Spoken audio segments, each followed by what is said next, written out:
bienvenue dans une vidéo d'Univers Quad. Aujourd'hui, je vais vous montrer l'importance d'avoir un kit de blindage sur votre VTT. Moi, c'est sûr que là, je vais parler du Can-Am G2, alors 2013-2015. L'importance d'avoir un kit de blindage, fait que je vais vous montrer ça.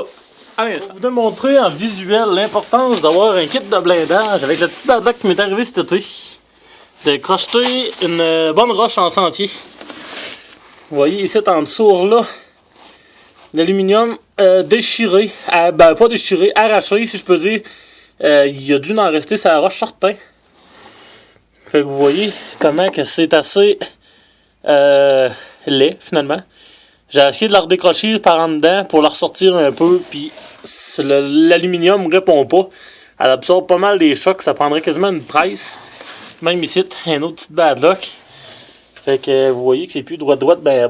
Mais regardez, si j'aurais pas eu ce kit-là en avant, il y a peut-être des chances que le frein m'aurait mangé une bonne. Parce que c'est venu s'accoter directement en dessous sur le petit frame en tubulaire qui est ici là.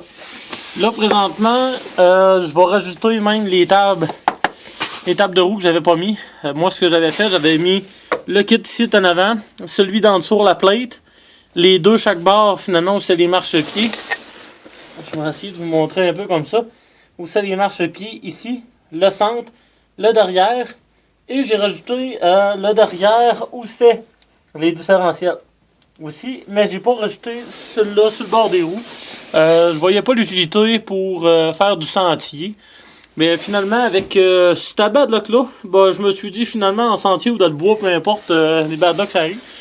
Fait que je vais remplacer ça, qui se trouve être un beau petit plastique.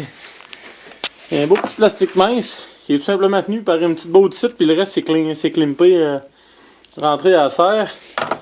Par le kit d'origine, une petite plate en aluminium, bien sûr designé toujours Can-Am, avec la petite plate ici.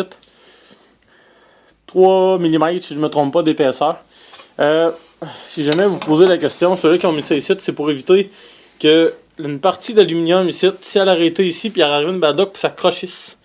Pour pas qu'elle aille s'accoter sur la bout ici de cardan pour la déchirer, puis en avoir plus de brisures. Alors, Can-Am ont designé vraiment le bout de plastique ici pour qu'il crochisse ou il casse au pire, puis il va aller s'accoter sa bout, mais qu'il n'y aura pas de danger de la déchirer. Fait que je vais installer ça et je vais vous montrer le résultat final. Voici la différence du kit de blindage en plastoc. Vous voyez, niveau protection, c'est pas toute la table en dessous au complet. Ça protège finalement juste la première table, la deuxième n'est pas couverte. Tandis que celui-là, en aluminium, il vient couvrir toute la table du bout de aller jusque là. Le devant couvre quand même assez bien, même si les passements de mes tailleurs. Pour ça, j'ai mis des rimes bedlock dessus. Fait que j'ai passé de 46, si je me trompe pas, ou 47 à 50 pouces de large. Fait que ça me dégage un peu ici. Puis ça couvre tout l'intérieur.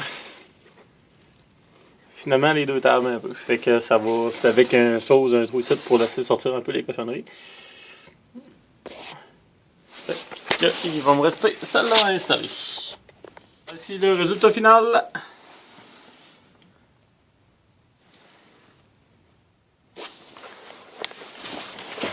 Merci beaucoup d'avoir regardé. Passez une bonne journée. À la prochaine.